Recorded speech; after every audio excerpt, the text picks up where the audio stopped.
tentang sejarah Banten. Nah, sejarah yang menunjukkan anak-anakku ya, bahwa kita ini punya masa lalu ya. Ada orang tua. Punya orang tua enggak? Atau tiba-tiba ada? Ya. Kan kita semua punya orang tua. Ada masa lalu kita. Hari ini itu tidak lepas dari masa lalu. Kita sekarang ini ya,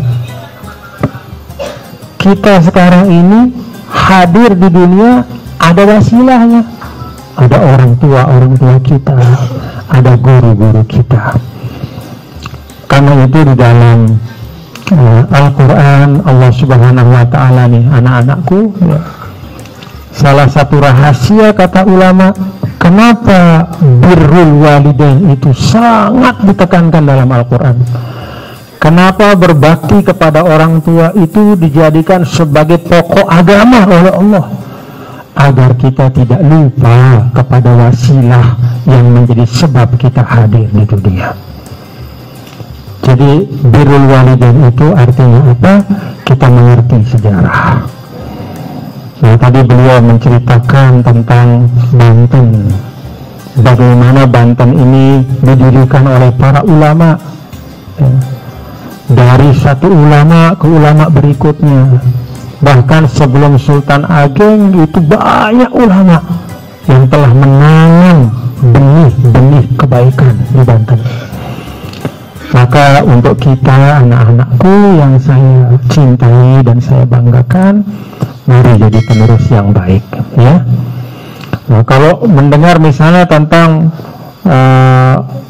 Syekh Nawawi Al-Bantani, apa yang ada di pikiran kalian anak-anakku? Apa sosoknya itu apa? Orang kaya kah? Pejabat kah? Orang banyak uang kah? Coba saya tanya, apa yang ada di gambaran kalian anak-anakku?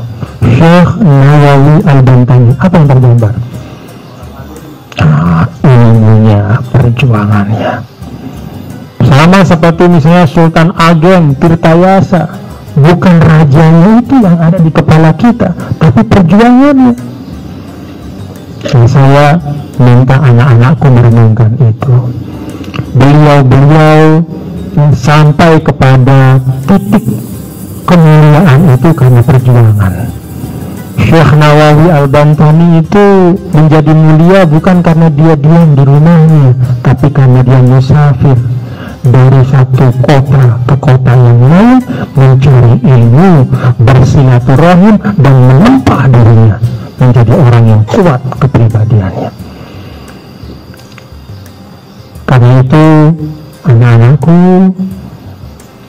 ini mondok ini berapa lama kuatnya mondok?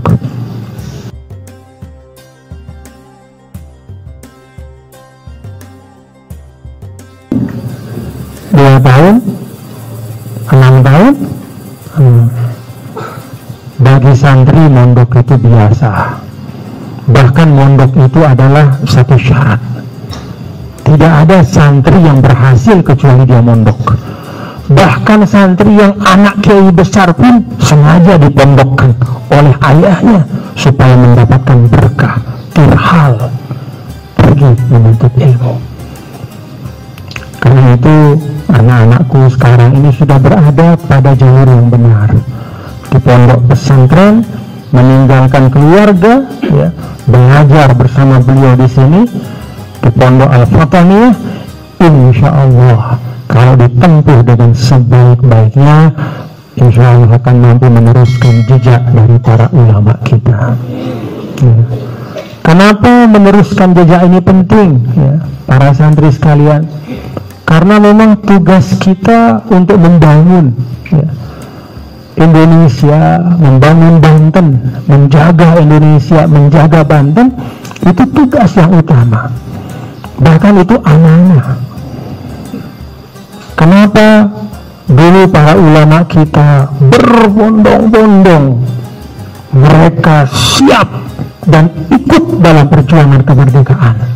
karena mereka meyakini bahwa kemerdekaan Indonesia itu adalah perjuangan fisabilillah.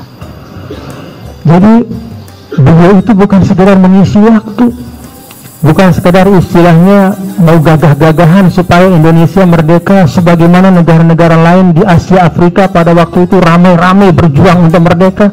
Tidak hanya itu, tapi mereka benar-benar yakin bahwa perjuangan kemerdekaan itu adalah fisabilillah. Maka Hadratus Syekh mengeluarkan resolusi jihad, yaitulah fisabilillah. Jadi kalau ada di dalam surah Taubah bagaimana Allah mendorong orang-orang beriman untuk keluar dari rumah berjuang membela Madinah pada waktu itu, maka pengamalan surah Taubah pada tahun 40-an itu adalah para santri semua diminta untuk keluar dari pondoknya berjuang melawan para penjajah. Alhamdulillah kita merdeka. Alhamdulillah. Kalau saya ditanya atau kalau anak-anakku ditanya nih, mau hidup zaman sekarang atau zaman dulu aja waktu perang sama Belanda? Punya pilihan mana? Hah? Kalau zaman dulu, ganjarannya jelas, mati syahid. Kalau zaman sekarang,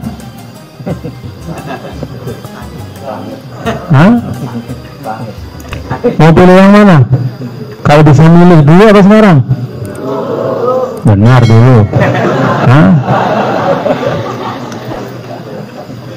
Benar dulu. Alhamdulillah kita hidup zaman sekarang. Zaman sekarang ini tidak ada Belanda. Belanda udah pulang ke rumahnya. Tapi zaman sekarang ini pintu jihad fisabilillah itu masih terbuka lebar. Bentuknya apa? Kita belajar sebaik-baiknya. Kan tidak ada jihad fisabilillah yang Rasul janjikan, ya. Coba, ada nggak anak-anakku baca hadis misalnya kalau pergi ke masjid sholat subuh atau sholat maghrib lalu semua isi laut itu beristighfar untuk kita? Ada nggak? Nggak ada. Hanya penuntut ilmu saja. Kata Rasulullah SAW, beristighfar untuk para penuntut ilmu hatal hitan, sampai ikan-ikan di lautan. Hanya untuk penuntut ilmu. Kenapa? Karena demikian besar arti menuntut ilmu, jihad yang luar biasa untuk umat Islam. Karena itu alhamdulillah, walaupun kita tidak mengangkat senjata hari ini, tapi keberadaan anak-anakku selama di pondok pesantren Al-Fataniyah ini dihitung sebagai jihad fisabilillah. Alhamdulillah. Tapi ini mudah-mudahan jihad yang tidak boleh berujung dengan kematian, ya. Harus berjihad yang ujungnya adalah kalian selesai mendapatkan ilmu yang barokah. Jadi yang ingin saya sampaikan anak-anakku bahwa abwabul jihad maftuhah, pintu perjuangan fisabilillah itu terbuka, bukan dengan mengangkat senjata, bukan berdemo di tengah jalan, bukan berteriak-teriak mengaku paling Islam, tapi jihad kita adalah menjadi orang yang berilmu dan merubah daerah bangsa kita menjadi bangsa yang lebih maju.